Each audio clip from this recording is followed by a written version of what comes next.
আল্লাহ বলেন, হে পৃথিবীর মানুষ, হে আমার বান্দারা, তোমরা দুনিয়ার মধ্যে গিয়েছো, আমি তোমাদেরকে দুনিয়ার মধ্যে পাঠাইলাম। পাঠাইবার পরে আমি জানি তোমরা অনেক অন্যায় পথে যাবে, অনেক কাজ করবে, যে কাজগুলোর মধ্যে তোমাদের গুনাহ হয়ে যাবে। হ্যাঁ বান্দা, তোমরা গুনাহ করবে তাও আমি ভালো মতো জানি, তোমরা পাপ করবে তাও আমি ভালো মতো জানি। বান্দারে, পাপ করার পরে, গুনাহ করার পরে একাই কি মসজিদের মধ্যে তোমরা কেঁদেছো, রব্বানা যালামনা, বলেন রব্বানা যালামনা আনফুসানা ওয়া ইল্লাম তাগফির লানা ওয়া তুরহামনা লানাকুনান্না মিনাল খাসিরিন বলে বলে মসজিদে কেঁদেছো, আসরের নামাজ পড়ে কেঁদেছো, যোহরের নামাজ পড়ে কেঁদেছো, মাগরিবের পড়ে কেঁদেছো, এশার নামাজ পড়ে কেঁদেছো। বান্দা, নামাজের মুসল্লা যখন বসে যাও, আমি আল্লাহকে তোমরা বারবার বল, আল্লাহ আমার গুনাহ মাফ করে দাও। তারপরও আমি তোমাদের গুনাহ মাফ করে নেই। তারপরও তোমরা নিশি রাত্রে, মানুষ যখন ঘুমে যায়, তোমার বিবি যখন ঘুম যায়, তোমার ছেলে যখন ঘুম যায়, তুমি নিশি রাত্রে ঠান্ডা পানি দিয়ে ওযু বানিয়ে নামাজের মুসল্লায় বসে তুমি আবার যখন ডাক দাও, রব্বুল আলামিন, পৃথিবীর কোনো মানুষ আমার গুনাহ সম্পর্কে জানে না, তুমি আমার গুনাহ সম্পর্কে জানো। আমি এমন গুনাহ করেছি আমার বিবি জানে না, বিবি গুনাহ করেছে আমি জানি না। আল্লাহ, তুমি সব কিচ্ছু জানো। হে আমার প্রভু, তুমি আমাকে মাফ করে দাও। আমার আল্লাহ বলে, তারপরও যদি তোমাদেরকে আমি মাফ না করি, তারপরও বান্দা, তোমরা আমার রহমতের দরজা থেকে ফিরে যাইও না। আমি তোমাদেরকে হুকুম দিচ্ছি, ওয়ালাউ আন্নাহুম ইয যালামু আনফুসাহুম জাউকা, বান্দারে, যদি গুনাহ করে ফেলো, আমার রহমত থেকে মুখ ফিরে তুমি চলে যাইও না।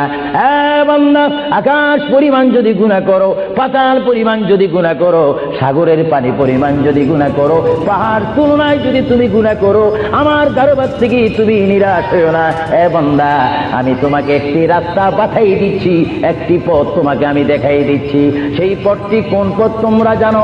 ওয়ালাউ আন্নাহুম ইয যালামু আনফুসাহুম জাউকা, বান্দারে, যখন তোমরা বরবাদ হয়ে যাবে, তখন তোমাদেরকে একটা পথ আমি তোমাদেরকে দেখাই দিলাম। সেই পথটির নাম হচ্ছে আমার রাসূলের মদিনা। জুড়ে বলেন সুবহানাল্লাহ। বান্দা, আমার নবীর দরবারে গিয়ে কেঁদে কেঁদে তোমরা বলো, ইয়া রাসূলুল্লাহ, ইয়া হাবিবাল্লাহ, আয়া আকা ইয়া রাসূলুল্লাহ। আল্লাহ কোরআনে বলেছে, ওয়ালাউ আন্নাহুম ইয যালামু আনফুসাহুম জাউকা ফাস্তাগফিরুল্লাহ ওয়াস্তাগফার লাহুমুর রাসূল।